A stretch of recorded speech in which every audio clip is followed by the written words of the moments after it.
Hi there, I'm just kicking off with the first sutta in the Majjhima Nikaya, and the title of that one is I'll read my own writing here, Mulapariyaya Sutta.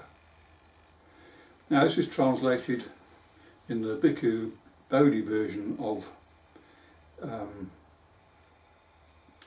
the Nikaya as root of all things. If I'm looking at the one by Thanissaro, which I have up on the computer screen, he's translated it as the root sequence. Mulapariyaya Sutta, the root sequence, translated by Thanissaro Bhikkhu. So the way I've read this first sutta of the Majjhima Nikaya, my understanding doesn't quite fit with the translation. So I looked into the Pali Text Society dictionary. You break the word Mulapariyaya down into its component parts, mula and pariyaya. The word mula, it gives us meaning root, foundation, origin, cause. Pariyaya, it gives us being either order, a course, a quality, a method, a figurative language, a synonym, or a turn. I don't quite understand what you mean by a turn, but there we go. But looking at that, I tend to suggest all those different translations. The one that, to my mind, fits the text best, or the subject of the talk, or the Dhamma, is the title from the words taken from the dictionary, foundation course. And I think that also fits in well with being the first sutta.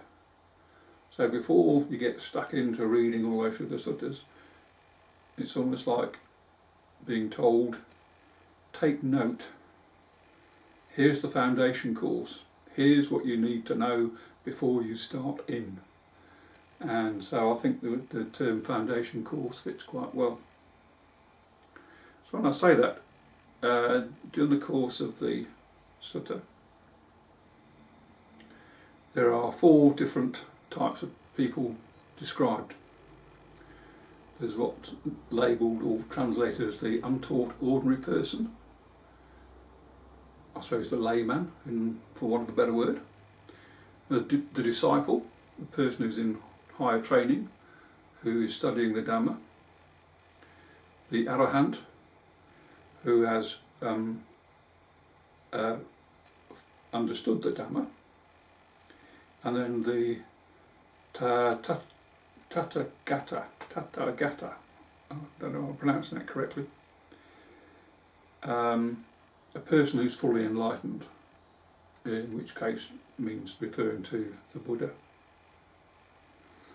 And what he's saying is that unless, in summary, unless the person fully understands or is fully enlightened, then he will not fully understand all that he or she experiences, that all the senses are exposed to, earth, fire, water, and what's heard, what's seen, what's experienced. And what he's saying is that the ordinary untaught person, the layman, believes he understands, even though he doesn't.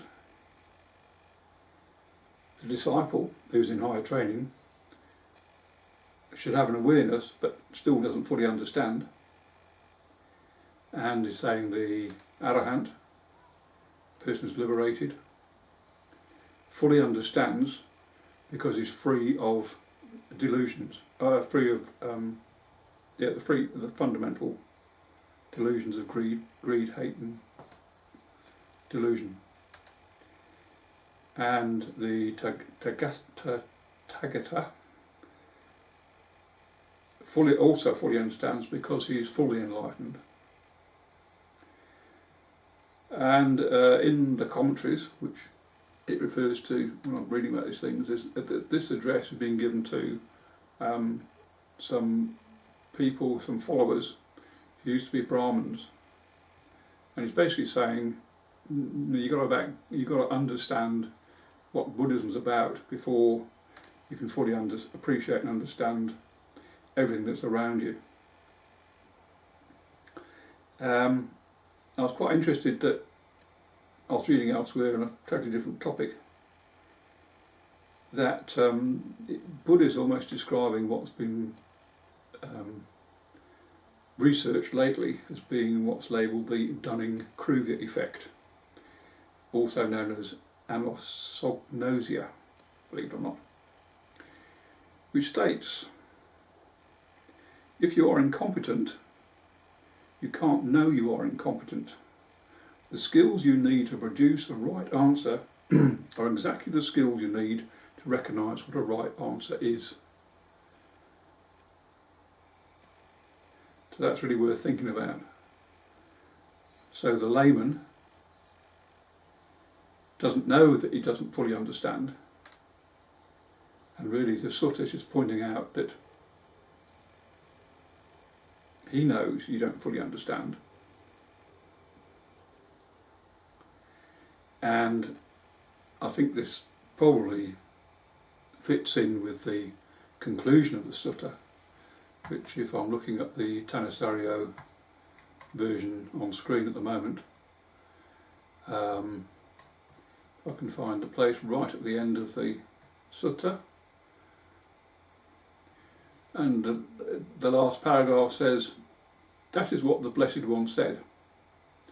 Displeased, the monks did not delight in the Blessed One's words. So basically, and it wraps up another word called hubris, which is another word I've come across, literally H-U-B-R-I-S, hubris, or pride. And you know, the idea of pride comes before a fall.